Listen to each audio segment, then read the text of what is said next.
pensió i llavors està perjudicant. El problema és que aquesta persona, que és l'últim eslabó de la cadena, que ha venut aquest producte, estic convençut que li ha ofert aquest producte amb la millor fe.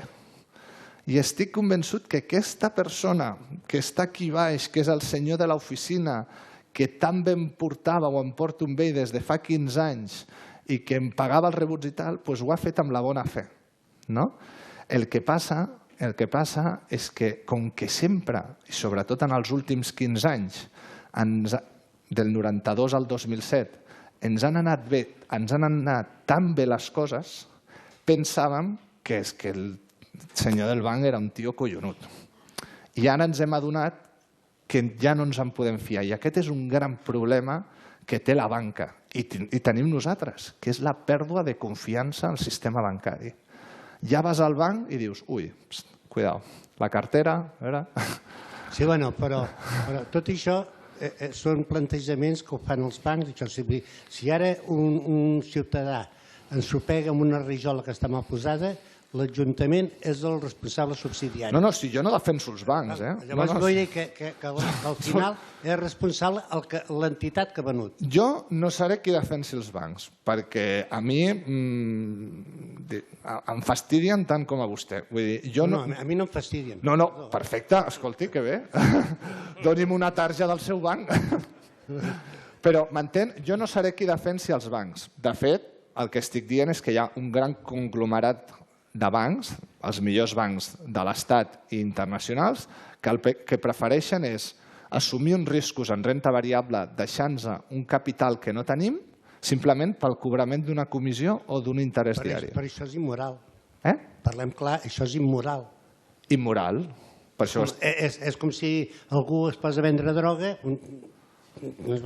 Immoral? Jo penso que en cap moment he dit que això és moral. O sigui, des del primer moment estic dient que ens deixin 10 vegades el nostre diners sense tenir-ho i que no em donin un crèdit per comprar-me un cotxe és immoral. Està clar que hi ha un eslabó que falla aquí. L'autoritat que permet això, que em perdoni.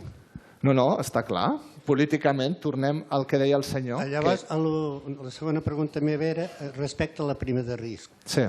Estem a la Unió Europea i estem parlant d'igualtat de tots, de llibertat d'horaris, de llibertat d'això, de llibertat d'allò, i que tots hem de ser igual. Quan tenim que, per exemple, Espanya per financiar té que pagar un 6 o un 7% més que Alemanya. Llavors, comercialment, això té una repercussió en tots els àmbits, en producció, en comerç, en tot. Ara, llavors, la Unió Europea jo crec que tindria que començar a cridar algú i dir, escolta'm, o tots frares o tots canonges. O sigui, no pot ser que un país se financi a l'1% o almenys de l'1% i l'altre tingui que pagar el 7, el 8 i el 20 i tants com Grècia. Miri, en els últims 30 mesos, Alemanya s'ha estalviat 60.000 milions d'euros en el pagament d'interessos. Per què? Perquè el diner ha d'estar sempre en circulació. Com que hi ha por, fa por invertir en països que no siguin segurs, què ha passat? Doncs que la gent ha començat a comprar deute alemany com a bojos. Si compren deute ja sabem que el preu del bono pujarà i que la rentabilitat seva baixarà. La demostració d'aquesta por és que nosaltres fiquem 10.000 euros en deute alemany, ens esperem al venciment i ens tornen, depèn del venciment, menys del que hem ficat. O sigui, els estem finançant no un 1%, en alguns períodes gratuïtament. No? I la gent per què ho fa això? Perquè hi havia un moment que es deia és que l'euro desapareixerà i la gent que ficava en aquests diners allà deien mira, si desapareix l'euro que em donin marcs, que no em donin pessetes. Però això és l'ésser humà, és l'eufòria o la por. I en aquest cas hi havia molta por, molta por. Sí. Sí, en alguns casos sí. Jo entenc que els diners, la gent té por, jo ho entenc, però potser és el moment d'arriscar.